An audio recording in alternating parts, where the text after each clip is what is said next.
साथीहरु यहाँनिर देख्न सक्नुहुन्छ एक्सेलमा यहाँनिर केही डाटाहरु मैले यसरी टाइप गरेको छु। यहाँनिरको डाटामा एउटा कोलममा चाहिँ यो स्टुडेन्ट नेम भनेर रहेको छ, अर्को कोलममा पोजिसन भनेर रहेको छ।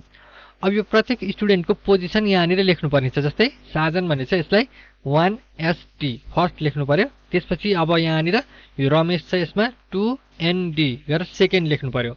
तर के मिलेन त, फर्स्ट लेख्दा चाहिँ यो 1 भन्दा माथिपट्टि ST भनेर देखाउनु पर्थ्यो फर्स्ट, र सेकेन्ड लेख्दा 2 लेखेपछि 2 को माथिपट्टि यहाँनिर ND आउनु पर्थ्यो। तर यहाँनिर मिलेर बसेको छैन। र अब के गर्नुपर्ने छ, यहाँनिर यो फर्स्ट सेकेन्ड लेख्दा यसरी यो नम्बर भन्दा माथिपट्टि टेक्स्ट गएर बस्नुपर्ने छ, र त्यसपछि यहाँनिर सबैको मैले लेख्नुपर्ने छ। अब यसलाई एकैपटक कसरी गर्न सकिन्छ त, जस्तै एउटा तपाईले फर्स्टकोमा लेख्नु होला। जस्तै यहाँनिर यो साजन भन्नेमा 1ST लेख्नु छ।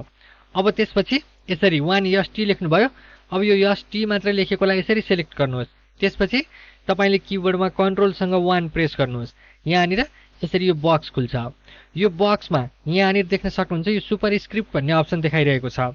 यहाँनिर यो सुपरस्क्रिप्ट लेखेको बक्समा क्लिक गरिदिनुहोस्। त्यसपछि यसलाई ओके गरिदिनुहोस्। अब देख्न सक्नुहुन्छ यहाँनिर 1ST फर्स्ट भनेर यसरी देखायो।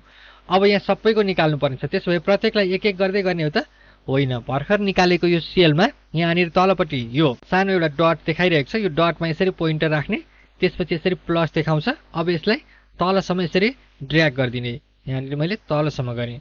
यहाँनिर देख्न सक्नुहुन्छ यो फर्स्टदेखि 19 सम्म यसरी आइसकेको छ। यस्तो किसिमबाट तपाईले सजिलैसँग आफूले चाहे जति नम्बरहरुमा चाहिँ यो सुपरस्क्रिप्टलाई प्रयोग गर्न सक्नुहुन्छ।